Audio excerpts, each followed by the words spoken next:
नमस्कार, news room में आप सभी का स्वागत है। विधानसभा चुनाव और एक लोकसभा तथा 6 विधानसभा सीटों के उपचुनाव परिणाम तथा दिल्ली नगर निगम चुनाव परिणाम सामने आ चुके हैं। गुजरात में बीजेपी जीती तो हिमाचल में कांग्रेस और दिल्ली में आम आदमी पार्टी। इन चुनाव में बहुत से उम्मीदवार खड़े थे, जिनमें से कई की बहुत कम अंतर से हार हुई तो कई की जमानत जब्त हो गई। लेकिन यदि किसी के दिल के अरमा आंसुओं में बहे हैं तो वह हैं असदुद्दीन ओवैसी और आजम खान।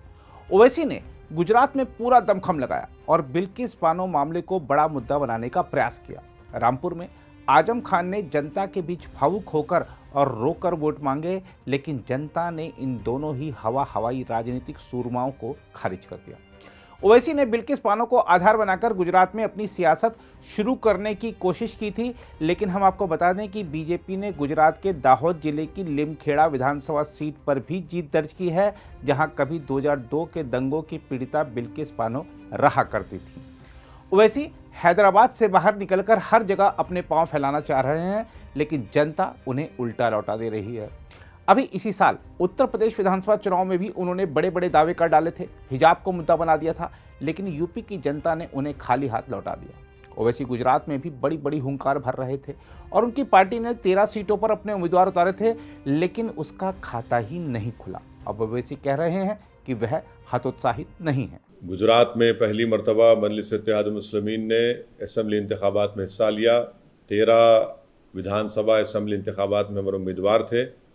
नतीजे आ रहे हैं और हमको कामयाबी नहीं मिली, मगर इसके बावजूद भी हमारे हौसले पस्त नहीं हैं, ना हमको हमारे हौसलों को पस्त होने की ज़रूरत है। हम तमाम ने मिलकर मेहनत की। मैं तमाम वोटरों का जिन्होंने मजलिस के हक़ में अपने वोट का इस्तेमाल किया, मैं उनका शुक्रिया अदा करता हूँ। मैं शुक्रिया अदा करता हूँ गुजरात के हमारे सदर जनाब साबिर काबुलीवाला साहब का, हमारे कॉरपोरेटर्स का, मजलिस के ज़िम्मेदारों का जो दिन रात मेहनत किए। जो मजलिस के ज़िम्मेदार हैदराबाद, महाराष्ट्र, बिहार से आए, उन तमाम मुंबई से आए, उनका शुक्रिया अदा करता हूँ।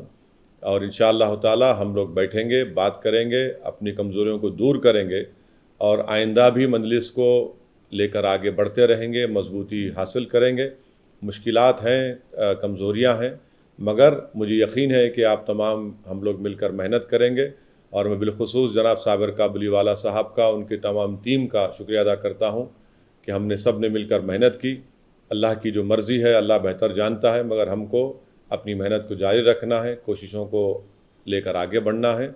और इंशाअल्लाह ताला जनवरी के पहले हफ्ते में मैं दोबारा गुजरात को आऊँगा, आप तमाम से ज़िम्मेदारों से मुलाकात करूँगा और हम लोग अपनी मजलिस पार्टी को मजबूत करने के लिए और मुस्तक़बिल में उसको और कैसे आगे ले जाना है उसको लेकर जाएंगे।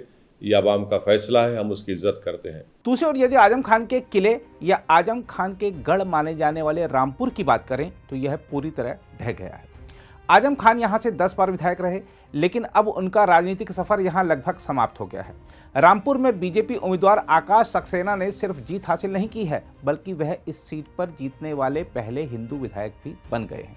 हाल ही में बीजेपी ने रामपुर लोकसभा सीट पर हुए उपचुनाव को भी जीता था और अब रामपुर शहर विधानसभा सीट पर भी उसका कब्जा हो गया है। इस सीट पर बीजेपी के आकाश सक्सेना ने अपने निकटतम प्रतिद्वंदी समाजवादी पार्टी के आसिम राजा को 34,136 मतों से हराया। बीजेपी के लिए यह जीत कितनी बड़ी है, इसका अंदाजा आप इसी बात से लगा सकते हैं कि बीजेपी आज़ादी के बाद पहली बार रामपुर विधानसभा सीट से चुनाव जीती है। इससे पहले करीब 40 साल से यहाँ सपा के वरिष्ठ नेता आजम खान ही विधायक थे। उनसे पहले इस क्षेत्र में कांग्रेस का वर्चस्व रहा था। रामपुर में नया कीर्तिमान रचने के बाद आकाश सक्सेना ने कहा कि रामपुर के मुस्लिम मतदाताओं ने बीजेपी को जिताकर यह साबित कर दिया है कि वे बीजेपी की कल्याणकारी नीतियों के जरिए अपने जीवन में बदलाव लाना चाहते हैं। उन्होंने कहा कि अब रामपुर को एक औद्योगिक नगरी के रूप में विकसित किया जाएगा। उन्होंने कहा कि रामपुर की जनता को रोजगार और बेहतर भविष्य चाहिए और इसी को ध्यान में रखते हुए उसने उपचुनाव में मतदान किया है। बस देखिए, रामपुर की जनता को और खासकर जो रामपुर के हिंदू मुसलमान ने एक मिलकर जो इस ऐतिहासिक विजय में आज पूरा जो अपना योगदान दिया, उसके लिए मैं रामपुर की जनता को सलाम करता हूं और आभार करता हूं। इस मुद्दे पर यहाँ का चुनाव जो लड़ा था वो रामपुर में बेरोजगारी और औद्योगिक विकास, हम उसी को लेके आगे बढ़ेंगे और रामपुर को वापस उद्योग नगरी बनाने की कोशिश की। वहीं दूसरी ओर सपा उम्मीदवार आसिम राजा ने परिणामों पर निराशा जाहिर की है और पुलिस प्रशासन पर उपचुनाव में सपा के मतदाताओं पर ज्यादती करने का आरोप लगाते हुए कहा, मेरी हार यहाँ के पुलिस प्रशासन को मुबारक हो। रामपुर में शहर के अंदर 252 बूथों पर रामपुर की पुलिस ने प्लानिंग करके रामपुर के शहरियों को वोट डालने ही नहीं दिया है और बूथों को लूट लिया है। एकदम मात्र 20% पोलिंग हुई है 252 बूथों की, और जो शहर के बाहर बूथ थे सिविल लाइन एरिया के और देहात के एरिया के, वो सब बूथ पे कैप्चर कर लिया गया। वहाँ 50% पोलिंग, 60%, 70%, 75% और 80% तक पोलिंग हुई है। सारे बूथ जिला पंचायत के हों, कृषि विभाग के अधिकारी के, यहाँ के मुर्तजा स्कूल के, ज्वाला नगर के और सारे देहातों के बूथों को कैप्चर कर लिया गया पुलिस द्वारा। और शहर के 2.25 लाख मतदाताओं को वोट डालने नहीं दिया गया। 2.25 लाख वोटों में से मात्र 45,000 वोट पोल हुआ है और उसमें भी बहुत से बूथों पर पुलिस ने खुद ही वोट डाल लिया है। अभी काउंटिंग की स्थिति क्या है? अभी काउंटिंग की स्थिति चल रही है, लेकिन शहर में जहाँ समाजवादी पार्टी का वोट था, जो गढ़ था, और जहाँ टोटल वोट का 70% वोट है, उन वोटों को लूट लिया गया। वहाँ वोट डालने ही नहीं दिया गया। जो अब आखिरी चरण में है गिनती, जो रुझान है वो ये है कि हो सकता है कि हम जीत नहीं पाए। अगर हम जीत नहीं पाएंगे तो जो रिजल्ट आएगा वो यहाँ की खाकी वर्दी को मुबारक हो। हम आपको बता दें कि रामपुर सदर सीट आजम खां को नफरत भरा भाषण देने के मामले में पिछले महीने 3 साल की सजा सुनाए जाने के कारण उनकी सदस्यता निरस्त होने के चलते रिक्त हुई थी, जिस पर उपचुनाव के तहत 5 दिसंबर को मतदान हुआ था। इस उपचुनाव में आजम खां भले ही उम्मीदवार नहीं थे, लेकिन रामपुर का यह उपचुनाव पूरी तरह से आजम खां के इर्द गिर्द घूमता रहा था। सपा उम्मीदवार आसिम राजा के चुनाव प्रचार की कमान पूरी तरह आजम खान के हाथ में रही और चुनावी सभाओं में वह ही मुख्य वक्ता के रूप में शामिल रहे थे। आजम खान ने आसिम राजा की चुनावी सभाओं में खुद पर हुए कथित जुल्म ज्यादती का जिक्र करते हुए भावनात्मक अपील के जरिए जनता से वोट मांगे थे।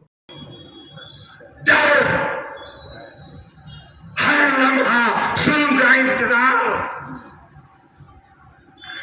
ये आबादी बदनसीबों की आबादी है। पूरी दुनिया के सबसे कम नसीब लोग, मेरे लोग यहाँ रहते हैं, इसलिए उन पर सितम ढाया जा रहा है। मेरा दिल फट जाएगा, मेरा दिल फट जाएगा अगर तुमने बेवफाई की तो।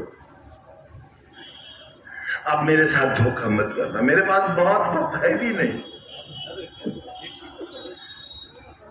मत करना धोखा मेरे साथ। हम आपको यह भी बता दें कि रामपुर से आजम खान के लिए यह लगातार दूसरा झटका है। इससे पहले इसी साल जून में हुए रामपुर लोकसभा उपचुनाव में भी बीजेपी प्रत्याशी घनश्याम लोधी ने सपा उम्मीदवार आसिम राजा को करीब 46,000 मतों से हराया था। अगर आप भी लेना चाहते हैं देश दुनिया की तमाम जानकारी तो आज ही सब्सक्राइब करें हमारे चैनल को। साथ ही नीचे दिए बेल आइकन को जरूर दबाएं ताकि हर अपडेट आप तक पहुंच सके।